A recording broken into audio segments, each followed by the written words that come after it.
Hello everyone. So recently Elon Musk की company x, जिसे हम ट्विटर के भी नाम से जानते हैं, उसने सेंट्रल गवर्नमेंट के खिलाफ एक पिटिशन फाइल किया।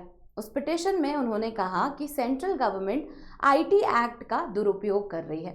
अब ये एक्ट क्या है, क्या प्रोविजंस हैं जिनका मिसयूज कर रही है, उसके बारे में हम चर्चा करेंगे। पर पहले ये पिटिशन में क्या चीज़ हाईलाइट की गई है उसके बारे में बात कर लेते हैं। और वो सब समझने के लिए आपको एक एग्जाम्पल लेना पड़ेगा। तो वो एग्जाम्पल आप मेरा ले लीजिए। मैंने सोशल मीडिया पे, इस केस में हम एक्स ही लेते हैं, मैंने एक्स पर एक पोस्ट किया जिसकी वजह से दंगे हो गए। अब ये पोस्ट जो है वो मेरी गलती तो है कि मैंने इस तरह के विचार व्यक्त किए जिसकी वजह से लॉ एंड ऑर्डर की सिचुएशन आ गई। पर क्या इसमें ट्विटर की कोई गलती नहीं है? उनको कुछ ऐसे चेक एंड बैलेंसेस रखने चाहिए थे जिसके चलते मैं ये पोस्ट कर ही ना पाऊँ। ठीक है, तो इसी अकाउंटेबिलिटी को फिक्स करने के लिए आईटी एक्ट में कुछ प्रोविजंस बनाए गए हैं जिसमें सोशल मीडिया कंपनीज की भी रिस्पॉन्सिबिलिटी है कि उनके प्लेटफॉर्म का किस तरह से उपयोग हो रहा है। और इसी एक्ट के चलते कुछ प्रोविजंस हैं जिसकी वजह से सरकार कह सकती है कि आप ये पोस्ट को हटा दीजिए या डिलीट कर दीजिए। अब एक्स का कहना है कि आईटी एक्ट का प्रोविजन 79 जो है, आईटी एक्ट का सेक्शन 79(3)(b), उसका दुरुपयोग हो रहा है और सेंट्रल गवर्नमेंट उसका इस्तेमाल कर रही है कंटेंट को ब्लॉक करने के लिए। मतलब सेंट्रल गवर्नमेंट जो है वो लोगों को अपने विचार खुल के व्यक्त नहीं करने दे रही है और जो उनकी मर्जी आती है, बिना लॉजिक और बिना जुडिशियल प्रोसीडिंग के जो उनकी मर्जी है वो पोस्ट को वो रखने दे रही है और बाकी पोस्ट के लिए नोटिस इशू कर दे रही है, जिसकी वजह से ट्विटर पर बहुत सारे लॉ सूट्स देखने को मिल रहे हैं। प्रोविजन ये है कि अगर आपको सेंट्रल गवर्नमेंट या कोई भी स्टेट गवर्नमेंट या गवर्नमेंट की एजेंसीज नोटिस इशू करती हैं, किनको, फेसबुक, ट्विटर जैसे सोशल मीडिया कंपनीज को, तो उन्हें विद इन 36 आवर्स ये जो पोस्ट है उसे हटाना पड़ेगा और अगर वो नहीं हटाएंगे तो उन पर फिर लीगल कार्रवाई की जाएगी। अब इसके चलते क्या होता है, ट्विटर पर बहुत सारे केसेस हैं, बहुत सारे लॉ सूट्स हैं। ट्विटर का ऐसा कहना है कि अगर ये पोस्ट हटाने के जो नोटिस हैं उसके पीछे कोई लॉजिकल रीज़न हो तो और भी बात है। यहाँ पर वो कह रहे हैं कि इस जो प्रोविज़न है सेक्शन 79(3)(b), उसका इस्तेमाल सिर्फ और सिर्फ कंटेंट ब्लॉकिंग के लिए हो रहा है या फिर इसका इस्तेमाल जो है वो फ्रीडम ऑफ स्पीच को कर्ब करने के लिए हो रहा है। तो ये पूरा मामला है। अब हम आगे वाले जो सेक्शन है उसमें जानेंगे कि ये जो मैंने सेक्शन बोला इसका क्या मतलब है, इसमें लिखा क्या है, कैसे ये श्रेया सिंघल केस को या फिर उस केस में जो भी गाइडलाइंस जुडिशरी ने दी थी उसको निगेट कर रहा है। और इसी पिटिशन में एक और सेक्शन की बात की गई है आईटी एक्ट के, उसमें एग्जैक्टली क्या लिखा है जिसके हित में ट्विटर कह रहा है कि हम ये वाला सेक्शन तो फॉलो करेंगे पर हम सेक्शन 79(3)(b) फॉलो नहीं करेंगे। तो ये सब जानने के पहले आप मुझे जान लीजिए। हेलो एवरीवन, मेरा नाम मोनिका है और लेट्स क्रैक यूपीएससी सीएसई में आपका स्वागत है। हम वीडियो में आगे बढ़ें उससे पहले मेरे पास एक अनाउंसमेंट है। ये अनाउंसमेंट अनअकैडमी के स्कॉलरशिप टेस्ट को लेकर है। सो अनअकैडमी का स्कॉलरशिप टेस्ट 23 मार्च को होने वाला है और इस स्कॉलरशिप टेस्ट में आप 100% तक स्कॉलरशिप जीत सकते हैं।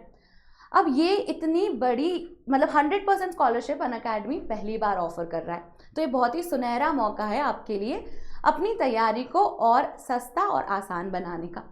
इसमें रजिस्टर करने के लिए आप मेरा कोड MM05 का इस्तेमाल कर लीजिएगा, ठीक है। और ये 2 स्लॉट्स में दिया जा सकता है, 11 बजे और 5 बजे। इसमें स्कॉलरशिप के अलावा आपके लिए और भी रिवॉर्ड्स हैं जैसे IPL की tickets, smart watch, iPad and what not. तो ये एक काफ़ी अच्छी अपॉर्चुनिटी है। UCSE जो है वो स्कॉलरशिप टेस्ट का नाम है, उसमें आप एनरोल कर सकते हैं।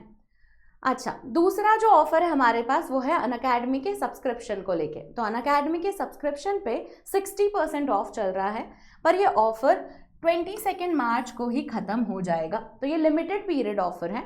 इसमें भी एनरोल करने के लिए आपको मेरा कोड MM05 का ही इस्तेमाल करना होगा। अब चलिए टॉपिक पे वापस आते हैं। टॉपिक ये है कि इंफॉर्मेशन टेक्नोलॉजी एक्ट के तहत कुछ सेक्शंस का सेंट्रल गवर्नमेंट मिसयूज कर रही है। तो पहले इस एक्ट को जान लें, फिर वो सेक्शंस को जान लेंगे और कैसे उनमें एक स्कोप है मिसयूज का वो जान लेंगे। तो इंफॉर्मेशन टेक्नोलॉजी एक्ट 2000 में आया और ये एक्ट को लाने की ज़रूरत इसलिए थी, ईयर इंपॉर्टेंट है देखिए, 2000 में आया। तो इंटरनेट उस टाइम पे हमारे लिए नया था और इंटरनेट का इस्तेमाल बहुत तरह के क्राइम्स के लिए भी किया जा सकता है, ये बात हमें पता है। तो ये सब चीज़ें कंट्रोल करने के लिए हमने एक्ट बनाया जिसे हम इंफॉर्मेशन टेक्नोलॉजी एक्ट कहते हैं। इसमें बहुत सारे प्रोविजंस हैं जो इन क्राइम्स को कंट्रोल करने के लिए बने हुए हैं। अब ये प्रोविजन में से एक प्रोविजन न्यूज़ में है विच इज सेक्शन 79(3)(b), जिसके अगेंस्ट में ट्विटर ने पिटिशन फाइल किया है। अब इस प्रोविजन में क्या है कि कोई भी सेंट्रल गवर्नमेंट, स्टेट गवर्नमेंट या फिर कोई भी कोर्ट अब नोटिस इशू कर सकता है सोशल मीडिया प्लेटफॉर्म्स को कि आप ये पोस्ट हटाइए, और इसमें कोई भी लॉजिक देने की ज़रूरत नहीं है, मतलब रीज़न देने की ज़रूरत नहीं है कि ये पोस्ट जो है वो नेशनल सिक्योरिटी को नुकसान पहुंचा रही है या फिर इस पोस्ट की वजह से सोवरेनिटी थ्रेटन में आ रही है, ऐसे कोई भी रीज़न देने की ज़रूरत नहीं है। अब ये कंसर्न है क्योंकि ऐसे तो क्या होगा कि जो भी सेंट्रल गवर्नमेंट को क्रिटिसाइज करेगा वो उसके लिए भी नोटिस इशू कर सकते हैं, और ऐसे ट्विटर के पास कितनी रिक्वेस्ट आएंगी, और ये सब रिक्वेस्ट के चलते ट्विटर को अगर वो फुलफिल करता है तो ठीक है, नहीं फुलफिल कर पाता है तो फिर लॉ सूट्स में ही उलझता रह जाएगा वो, क्योंकि हर रिक्वेस्ट जो फुलफिल नहीं हुई है उसके पीछे लीगल एक्शन लिया जा सकता है।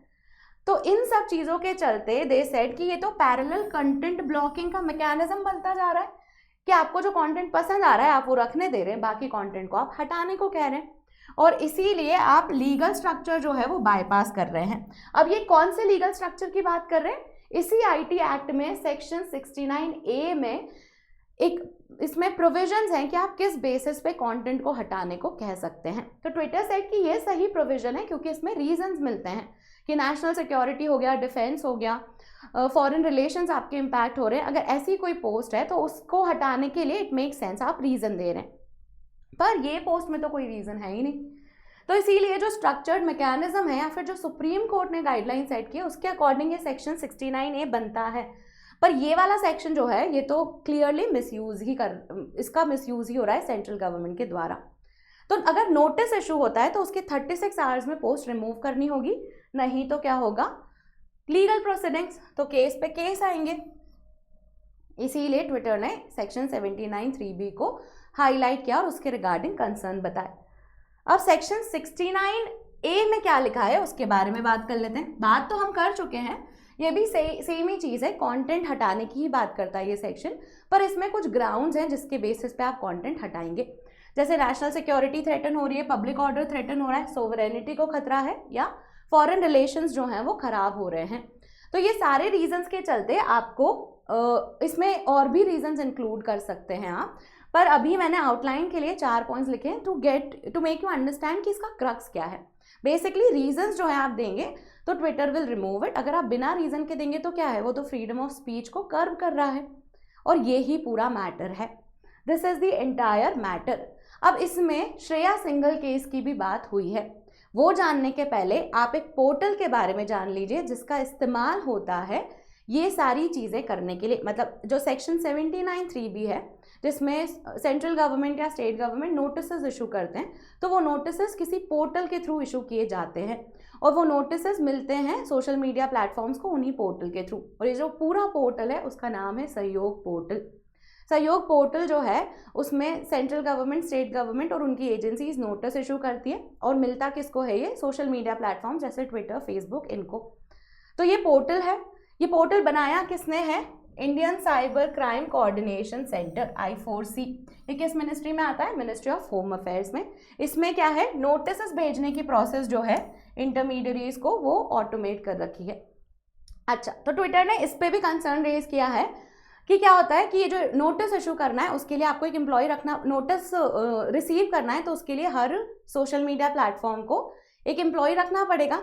तो ट्विटर सेड कि हम नहीं रखेंगे, और अभी के लिए इन्हें ये टेम्पररी रिलीफ दे भी रखा है कि ये जो पोर्टल है पूरा सेक्शन ही गलत है और फ्रीडम ऑफ स्पीच को कर्व करने के लिए है, तो इसीलिए अभी वो नहीं रख रहे हैं। तो दिस इज सहयोग पोर्टल और सेक्शन 79(3)(b) को लेके कंसर्न। अब बात करते हैं श्रेया सिंघल केस की। श्रेया सिंघल केस जो है, श्रेया सिंघल 2015 में 21 साल की एक लॉ स्टूडेंट थी जिन्होंने यूनियन ऑफ इंडिया के अगेंस्ट में पिटिशन फाइल किया था। और ये जो केस है इसमें सेक्शन 66A आईटी एक्ट का ही सेक्शन 66A को हटा दिया गया था। ये सेक्शन 66A के तहत कोई भी ऑफेंसिव पोस्ट जो है उस पे क्रिमिनल प्रोसीडिंग्स हो सकती थी। जैसे अगर कोई भी ऑफेंसिव पोस्ट करता है तो उस पे क्राइम मतलब उसको पनिशमेंट मिल सकता है बेसिकली, ठीक है। तो सेक्शन 66A में ऐसा लिखा था कि ऑफेंसिव पोस्ट नहीं करना है, पर ये ऑफेंसिव पोस्ट आइडेंटिफाई कैसे होगी कि ये ऑफेंसिव है और ये नहीं है, उसको लेके बहुत ही वेग टर्म्स लिखी हुई थी जिसका मिसयूज करने का स्कोप बहुत ज़्यादा था। और कौन आइडेंटिफाई करेगा कि ऑफेंसिव है? पुलिस। तो ये जो चीज़ है इसका बहुत ही वाइड स्प्रेड मिसयूज हो सकता था और ये फ्रीडम ऑफ स्पीच को लेके एक रीजनेबल रिस्ट्रिक्शन नहीं है। तो इसीलिए सुप्रीम कोर्ट ने ये प्रोविजन ही नलिफाई कर दिया और यही फेमस श्रेया सिंघल केस बना, 2015 का श्रेया सिंघल केस। इसमें कौन सा राइट प्रोटेक्ट करने की कोशिश है? Freedom of speech.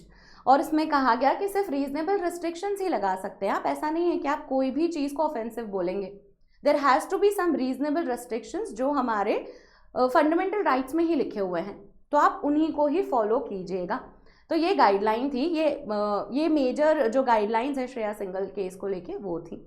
तो रीजनेबल रिस्ट्रिक्शंस जो हैं वो सेक्शन 79(3)B में भी होने चाहिए, पर नहीं है, ये ही पूरा मैटर है। होपफुली आपको इन्फॉर्मेशन पसंद आई होगी और आपको समझ में आया होगा कि कंसर्न क्या है। Let's see how things unfold. अगर ऐसा है कि आपको इन्फॉर्मेशन अच्छी लगी है तो इस वीडियो को लाइक कर दीजिए, चैनल को सब्सक्राइब कर लीजिए और कमेंट में आपके विचार आप व्यक्त कर सकते हैं। And thank you for watching.